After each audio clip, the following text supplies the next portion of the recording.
Bonjour, c'est Patricia, bienvenue pour cette nouvelle vidéo, message Zen Attitude.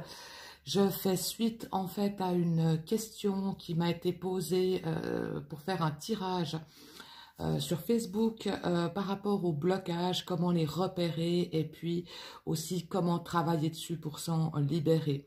Alors c'est un sujet qui me passionne, j'ai une idée de tirage pour la suite, mais je trouvais quand même assez important aussi de faire une vidéo pour vous expliquer un petit peu le processus de ces blocages, comment ils viennent s'installer dans notre vie, comment ils agissent sur notre quotidien, sur notre mental, et aussi quelles sont les pistes pour s'en libérer. Il y en a plusieurs. Les blocages, c'est un sujet qui est très très vaste. La nature humaine, la construction de l'ego humain, de la personnalité, etc., c'est quelque chose de très très très complexe. Nous sommes des êtres qui analysent beaucoup, qui sommes toujours en activité cérébrale. On traite des milliards d'informations à la seconde, des informations de toutes sortes, que ce soit de la température, des sons, des mots, des situations, des ressentis. Enfin, tout se mélange et tout est traité simultanément par notre corps tout entier. Donc, c'est extrêmement complexe comment se construit un être humain. Et je trouvais que ça valait la peine, en fait, de faire une vidéo pour un petit peu vous expliquer des choses. Et voilà, peut-être faire remonter aussi des choses à la conscience pour vous et vous aider à avancer par rapport à ces questions de blocage, qui est un sujet qui me passionne. Donc, cette vidéo va se passer enfin, il y aura deux vidéos, en fait. Une première vidéo, c'est comment repérer nos blocages émotionnels. Et puis, la deuxième vidéo, ce sera comment se libérer de ces blocages émotionnels. Voilà, et pour ce faire, en fait, je me fais accompagner du tarot Osho Zen, qui est un tarot qui est très parlant sur toute la question des émotions de l'être humain. Et par le tarot Osho Zen, je vais simplement faire, en fait, vous raconter une histoire. Voilà, je vais vous raconter une histoire un peu imagée. Alors, on va commencer cette histoire, hein. À la base de tout, il y a la source. Source de lumière, source de vie, cette vie qui est si miraculeuse, parce qu'il faut savoir qu'il faut énormément d'éléments qui se rencontrent pour que la vie se crée. Donc, en fait, déjà prendre conscience qu'on vit un miracle au quotidien, d'être en vie, d'avoir de la vie tout autour de nous, que notre terre soit en vie et donne la vie. Voilà, c'est déjà un miracle parce que c'est énormément d'éléments qui doivent être réunis pour que cette vie puisse exister. D'accord? La vie d'un être humain commence en sortant du ventre de notre mère, commence avec deux peurs principales. D'accord? Alors, enfin, pas deux peurs principales, je me trompe, excusez-moi, c'est plutôt deux émotions principales. Deux émotions qui vont guider notre vie et ensuite se décliner en plein d'autres émotions, d'accord? Des sous-émotions. Les deux émotions principales, justement, c'est la peur, d'accord?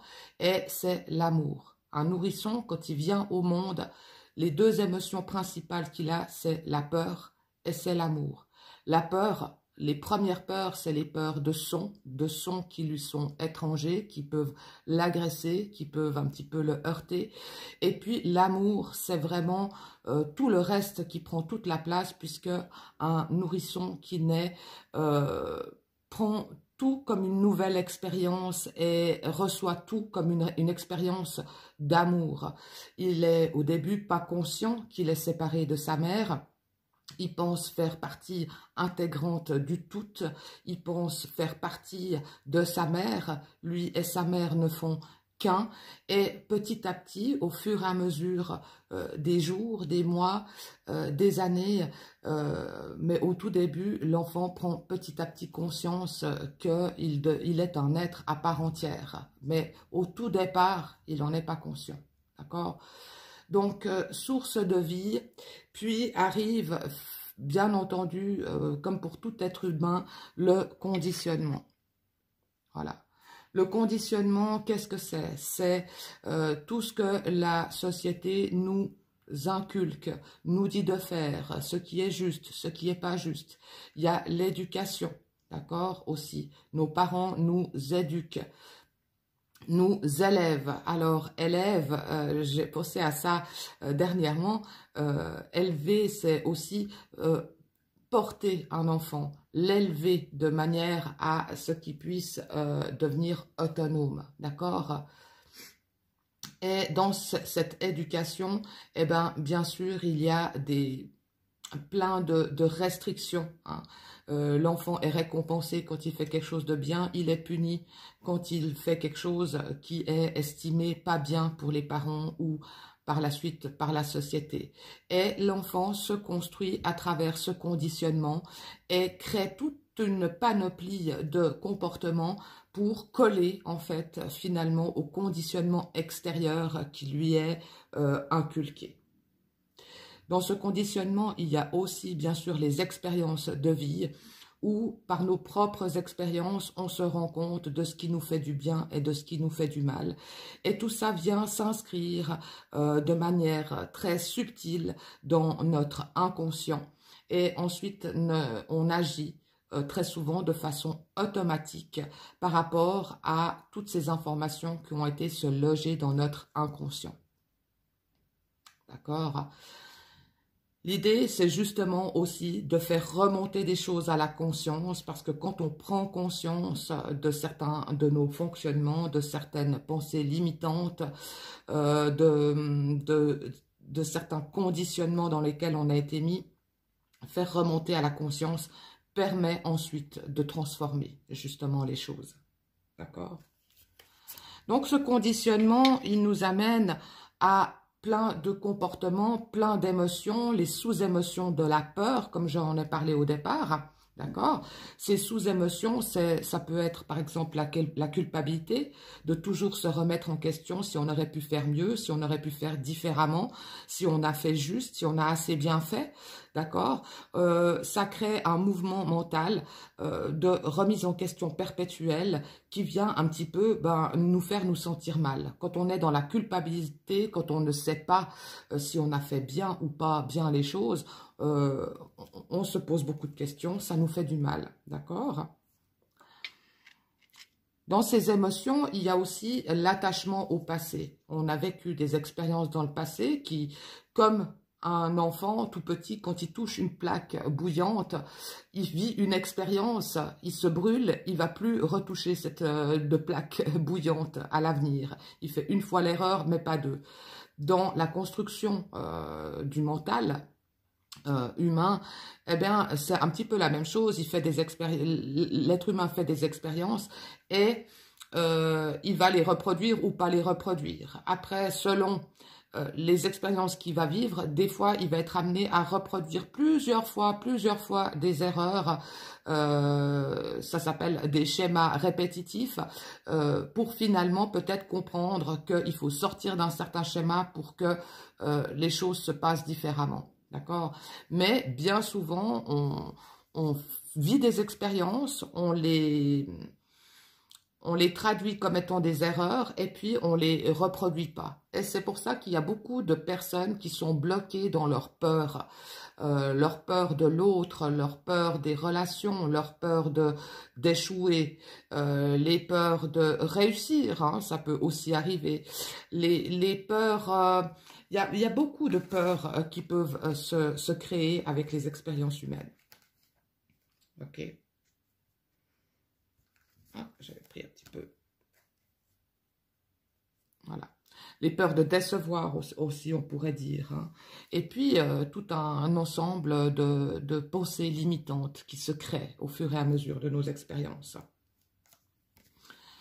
Dans ces émotions, il y a aussi ce qu'on ne se rend pas toujours compte, mais ça peut venir évidemment de l'éducation qu'on reçoit, mais aussi nos parents, si vous voulez, nous éduquent, nous transmettent ce que eux ont reçu, et quand un parent a lui-même eu des traumatismes qu'il n'a pas réglés, gérés, eh bien, automatiquement, ça va se transmettre de génération en génération. Donc, on porte aussi tout un ensemble de fardeaux, hein, de fardeaux qui ne nous appartiennent pas. On porte l'histoire de nos parents, on porte l'histoire de nos ancêtres, on porte l'histoire aussi de notre société, et ça crée vraiment tout un ensemble de poids là qui viennent bien nous empêcher de vivre, hein, nous empêcher de vivre de belles expériences. Dans la construction, hein, du mental, il y a aussi bien entendu une période, et je pense qu'on l'a tous vécu, vous allez certainement vous reconnaître, où on n'ose pas vraiment montrer, dire qui on est soi-même. Donc, finalement, on se crée un masque pour être bien en société. Nos faiblesses, on n'ose pas tellement les montrer parce que c'est plutôt mal vu, c'est mal perçu. On pourrait être critiqué, on pourrait rigoler de nous, on pourrait nous rabaisser, nous faire du mal si on montre trop nos faiblesses. Donc, on se crée finalement un personnage qui passe dans la société. Et on se perd soi-même, d'accord? Et chaque moment où on se perd soi-même, on perd aussi toutes nos facultés d'être soi-même et de rayonner vraiment qui on est. Et petit à petit, au fur et à mesure de l'expérience de la vie, on se crée des protections, on se crée des masques, et ça vient absolument, finalement, masquer le bijou, le diamant brut que nous sommes à la base. D'accord ? Dans cette évolution, il y a aussi, bien sûr, toute une phase de contrôle où on commence à vouloir se protéger de nos émotions, des émotions qui nous font du mal. Et on pense qu'en contrôlant les situations, on se protège. Hein, souvent, c'est aussi, on peut dire, une sorte d'utopie, puisque en étant dans des situations peut-être qu'on croit contrôler, mais qui nous font du mal, on ne se protège pas vraiment de ce qu'on vit au quotidien, et finalement, on s'empêche de vivre autre chose qui pourrait être beaucoup plus bénéfique pour nous. Il y a aussi ces phases de projection, tant qu'on est aussi dans l'inconscient, de projection, c'est-à-dire, ça veut dire que tout part de nous et de notre vécu. Et tout ce qu'on regarde et observe et analyse autour de nous ne part que d'une chose, c'est de notre vécu, de nos propres perceptions. Et en fait, on projette notre vécu sur tout ce qui est à l'extérieur, sur toutes les situations extérieures, sur nos jugements qu'on a par rapport aux autres personnes. Tout part de nous, de nos projections, de notre vécu et de comment nous avons synthétisé les choses. Et nos projections peuvent bien souvent être fausses, les projections qu'on a sur l'extérieur. Donc, en fait, l'idée, c'est aussi un petit peu de pouvoir mieux se comprendre, mieux se connaître, et puis plus être dans le non-jugement et l'observation de l'autre, des situations. Éviter la projection, éviter de penser à la place de l'autre, de imaginer ce que l'autre pense dans telle ou telle situation, parce que en fait, nous sommes tout simplement tous différents.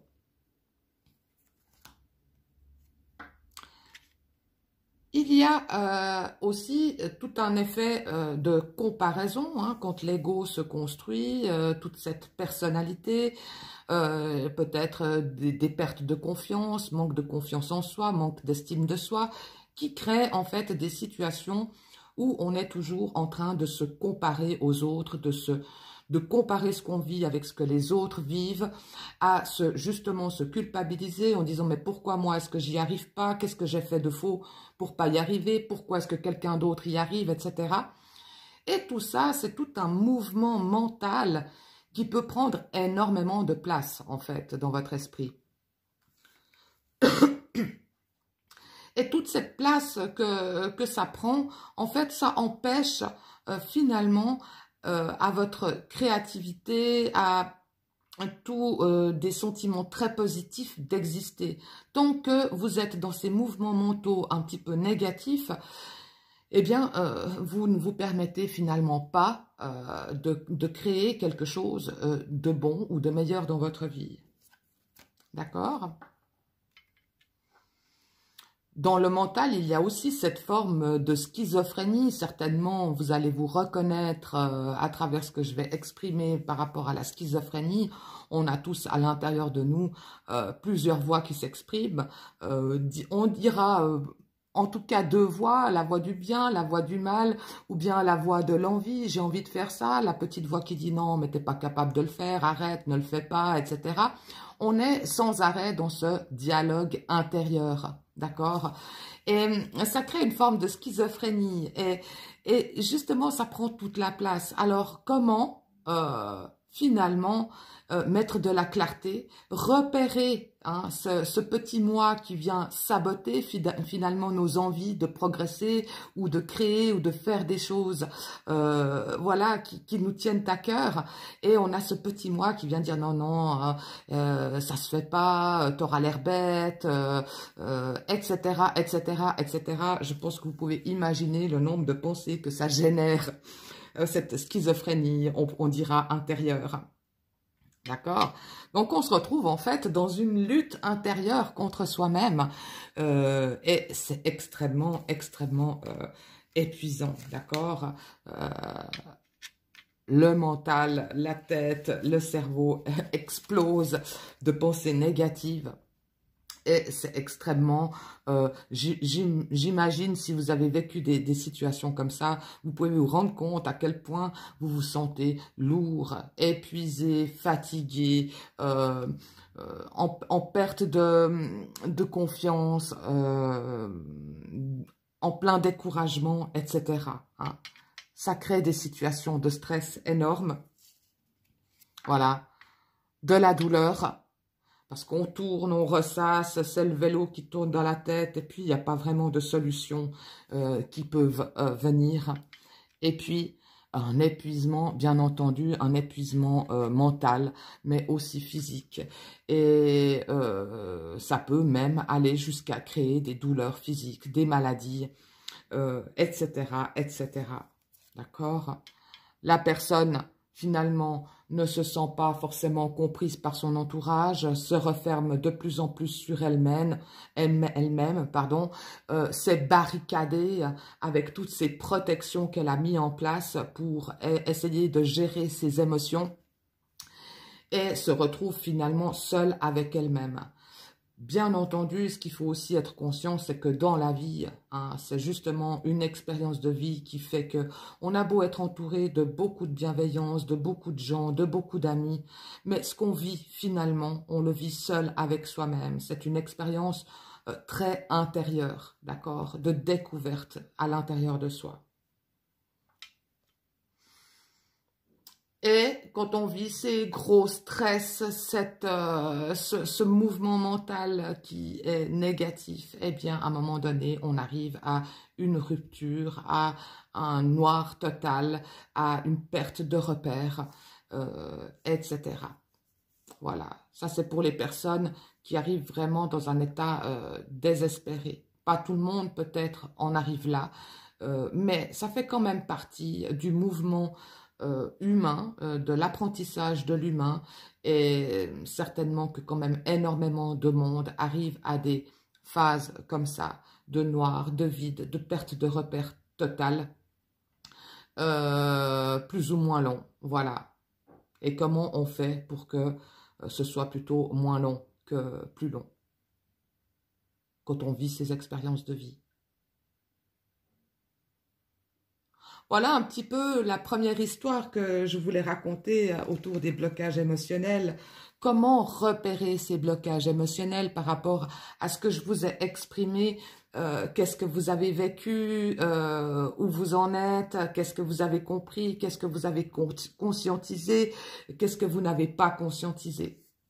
Donc là j'ai mis un peu des mots, vous allez peut-être m'exprimer ce que, voilà, ce que vous avez vécu.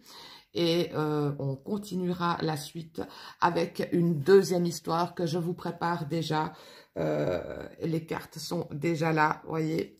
Et c'est comment se libérer de ces blocages émotionnels petit à petit, bien sûr, parce que c'est un travail quand même de longue haleine pour pouvoir faire remonter l'inconscient à la conscience, repérer nos pensées limitantes, repérer nos blocages pour pouvoir se transcender et avancer dans la vie. Voilà les amis, j'espère que vous avez bien compris un petit peu le processus. J'ai tiré pour vous 3 cartes ici d'un message un petit peu lumineux que je voulais vous transmettre avant de terminer cette vidéo. Donc une première carte ici. Voilà. Où on voit ici quand même aussi la puissance de l'esprit. L'éveil. À travers cette carte, c'est ce que je peux voir. La puissance de l'esprit, l'éveil, faire passer l'inconscient à la conscience. Et je vais vous lire ce qui est écrit derrière. Ne négligez pas ce qui provient de votre imaginaire, car c'est à travers une pensée inspirante que quelque chose de magnifique va se concrétiser. Vous allez bientôt être éclairé par une vision intérieure. Votre imaginaire est la réalité. Il peut et va devenir votre réalité si vous avez confiance dans le pouvoir de l'amour. L'imaginaire est une force créative, magnifique, qui entrouvre d'infinies possibilités. Voilà. Eh bien ça, c'est déjà une piste pour la prochaine fois, pour la prochaine vidéo, les pistes pour aller vers le déblocage de nos émotions et de nos pensées limitantes. Et ici, j'ai une autre carte. Voilà, renaissance, la prudence est demandée. Ce que je lis et ce que je ressens à travers cette carte, c'est tout simplement que chaque étape de vie, de prise de conscience, de transformation, prend du temps. Ça ne sert à rien de vouloir aller plus vite que la musique, ça ne sert à rien de s'en vouloir si on estime qu'on ne va pas assez vite. Ça ne sert à rien de mettre de la force pour avancer. Hein. Il vaut mieux laisser couler les choses, prendre son temps, prendre soin de soi. Hein. Et quand on prend soin de soi, là, on avance beaucoup plus vite que quand on veut absolument avancer et qu'on ne laisse pas finalement la vie faire sa magie, la magie qu'elle a à nous apporter. Et la dernière carte, vos peurs. Faites face à vos inquiétudes, vous avez les ressources pour les surmonter. Voilà, une phrase, moi, qui m'a beaucoup accompagnée dans ma vie, parce que j'ai aussi traversé des choses très difficiles et j'en traverserai encore. J'essaye de le faire avec le plus de sagesse, de recul et de détachement possible. Mais une des phrases qui m'a beaucoup aidée dans ma vie, c'est « Il ne t'est donné aucune épreuve que tu ne peux surmonter ». Et c'est vrai. Et même des fois, si on a l'impression qu'on est à terre, qu'on va plus y arriver, qu'on n'a plus le courage d'y arriver, eh bien, prendre un petit peu de temps pour soi, se reposer, laisser tourner les choses et puis finalement, eh bien, on arrive à dépasser, à continuer d'avancer. Et c'est sur cette phrase vraiment optimiste que je vais terminer cette vidéo. J'espère que ça vous a intéressé. Et puis, merci beaucoup de me laisser vos commentaires et à tout bientôt pour la partie numéro 2, c'est-à-dire comment libérer ces blocages. À tout bientôt. Merci.